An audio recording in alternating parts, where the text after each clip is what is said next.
I spend a lot of time looking up. My parents aren't short. My mom's even on the tall side. But my grandma Mittens, we really call her that, is tiny. I'm not good at science, but sometimes the genes from another generation sneak in and scramble the action. This might be to help you bond with the old people in your family.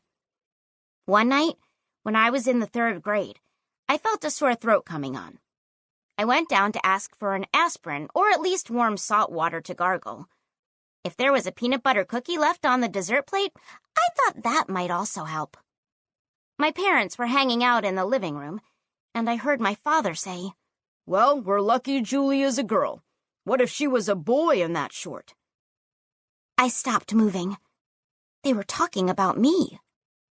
I waited for my mom to say, "Come on, Glenn, she's not that short." But she didn't. She said, "Right? It's my mom's fault. Mittens did it to her." And then they both laughed. Something had been done to me, like a crime. It was someone's fault. I know they love me like crazy, but I'm short, and they aren't.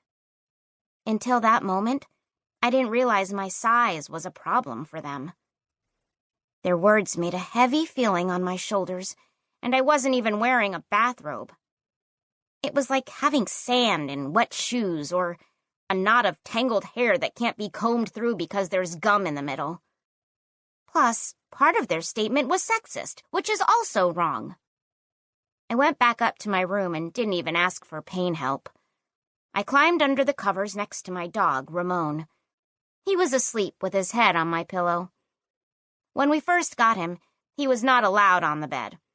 But rules with dogs don't count in the same way as with people.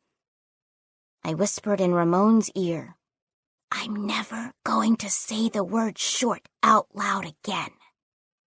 I didn't know how hard it would be. The word is everywhere. These are the facts. In school, I'm always in the front row for group pictures. None of the kids, even my best friends, want me on their team when we split up for basketball. I have a good shot, but it's too easy to block.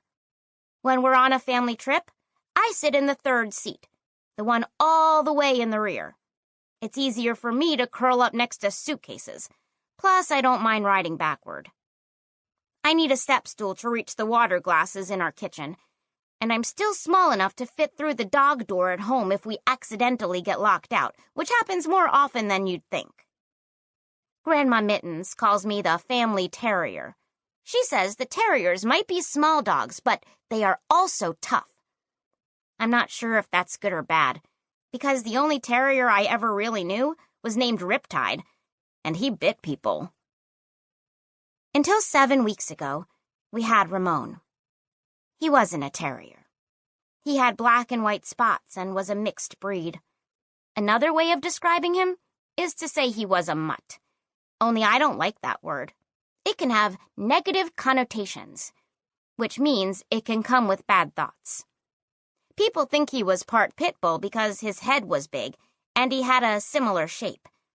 But I don't want to label him. We adopted Ramon from a rescue place that meets on Sundays in a parking lot next to the farmer's market. He was pretty much the best dog in the whole world. We had him for more than 5 years.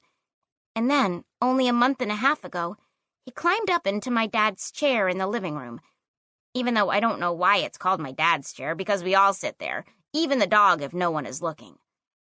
Anyway, Ramon got up into the chair, which was the only place he wasn't supposed to sit. It was okay for him to be on the couch because we put a blanket there and it can be washed. But Dad's chair is made of leather. I came in and said, "Ramon, get down." He knew a lot of words like treat and sit and walk and squirrel and down. But that day, he acted like he'd never heard a single sound in his life. His eyes kept looking straight ahead, and then his whole body sort of snapped, like an electric shock happened. We found out later he had heart disease. What happened in the chair was because of that. Ramon died that night wrapped in my favorite green quilt at the vet's office. We don't really know how old he was because of being adopted. What we do know is that we loved him with everything we have in us. One thing that's still happening is that I'm looking all the time for Ramon. I walk into the living room and I expect to see him on the couch, or maybe in the kitchen, where his favorite thing to do was sit on the little blue rug right in front of the refrigerator. Ramon's specialty was knowing how to get underfoot, but it was really that he figured out all the best places. My grandma Mittens loves the obituaries, which is basically the dead people news. When she's visiting us, she reads them aloud to me. I wish they had a pet section. It would be filled with interesting stories like, local cat dies in two-car crash, or dog was greatest beauty of her time, or maybe hamster pioneered theory on exercise. Maybe even noted goldfish leader dies under suspicious circumstances. Grandma Mittens read that headline to me when I was little, and I've never forgotten. Only it wasn't about a goldfish. It was about a military leader in South America. I don't remember his name because I'm not good at storing historical facts. One thing I've decided is that life is just one big, long struggle to find applause. Even when people die, they are hoping someone writes a list of accomplishments about them. Pets also like praise.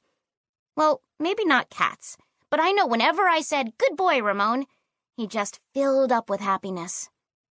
Ramon Marx's obituary would have read, "Best dog in the world, leaves broken hearts and an empty home."